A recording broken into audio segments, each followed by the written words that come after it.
Channel में आप सबके स्वागत बा। भोजपुरी के हर ताजा खबर सबसे पहले जाने खातिर चैनल के सब्सक्राइब करी और भैया घंटी पर जरूर दबा दी। जय भोजपुरिया समाज। जी हाँ भैया, आज के रिपोर्ट में एक बहुत ही खास खबर लेके आए बनी जौना के आप सब सुन के एकदम खुश हो जाए। जी हाँ भैया, हमें वीडियो में बतावे बनी पावर स्टार पवन सिंह के भक्ति गाना कहिया रिलीज होता है। जी हाँ भैया, यही पर जुड़ल रिपोर्ट हम लेके आए बनी जौन की आपके वीडियो में बताएं।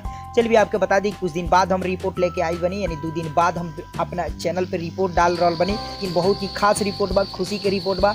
पवन सिंह के फैंस लोग जरूर खुश हो जाइलो ई रिपोर्ट सुन के। तो चलिए भैया आपके बता दी, आप सबके बहुत दिन से इंतजार रहा कि आखिर पवन सिंह के भक्ति गाना कब आई, यानी देवी गीत कब आई, जौन की ये साल के नवरात्रि सॉन्ग हुई। 10 तारीख से भैया नवरात्रन शुरू भी हो जाई। तो भैया और आज हो गई 6 तारीख। तो भैया अभी भक्ति गाना के नाम भी अनाउंसमेंट नहीं भइल, ना कि भक्ति गाना के रिकॉर्डिंग भइल बा। तो भैया ऐसे दर्शक लोग में बहुत सारा कंफ्यूजन रहा, अइबो करी कि ना पवन सिंह के देवी गीत। तो भैया आपके क्लियर कर दी, देवी गीत बहुत पहले हम कल रही, पवन सिंह के 100% देवी गीत यानी भक्ति सॉन्ग ए साल के आई। तो भैया आ रहा बा, आपके हम बता दी कि कहिया आ रहा बा। जी हाँ भैया, आप जान ली कि पवन सिंह के जौन झारखंड में फिल्म शूट होते रहा, इश्क पर जो नहीं, जौन की शूटिंग कुछ कंप्लीट करके कुछ बाकी बा।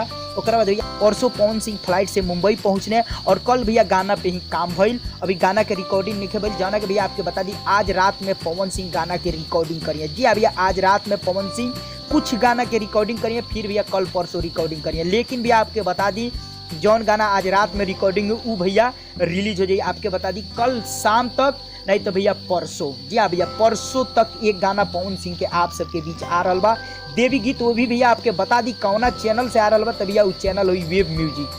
जी हाँ भैया, वेब म्यूजिक यूट्यूब चैनल पे गाना पवन सिंह कल शाम तक या परसों देवी गीत एगो रिलीज हो जाई, जौन के भैया आज रात में पवन सिंह रिकॉर्डिंग करी है देवी गीत के, यानी भक्ति सॉन्ग के, इस साल के नवरात्रि सॉन्ग। और भी आपके बता दी, आप सब सोचे तो कि एल्बम के का नाम बा फर्स्ट लुक कब जारी हुई। तो भैया कल तक फर्स्ट लुक भी जारी हो जाएगी, अगर कल ना हुई तो परसों तो हो ही जाई देवी गीत के फर्स्ट लुक का। भैया परसों तक गाना भी एक रिलीज जरूर हो जाए आप सबके बीच। तो भैया अब खुशी के खबर आप सब सुन लेनी। तो भैया ये कहें वीडियो को लाइक कर दी और तनी शेयर कर दी, और भैया अपन कमेंट के माध्यम से जरूर बताएं कि आप सबके रिपोर्ट कैसा लगा। और भैया जे भी नया बार लो हमारा चैनल पर, तो भैया आप सब जरूर चैनल के सब्सक्राइब कर दिए और घंटी पर दबा दी, और भैया कमेंट में रिपोर्ट जरूर बताएं और शेयर जरूर करें। भैया पवन सिंह के फैंस लोग को बहुत खुशी मिली रिपोर्ट सुन के।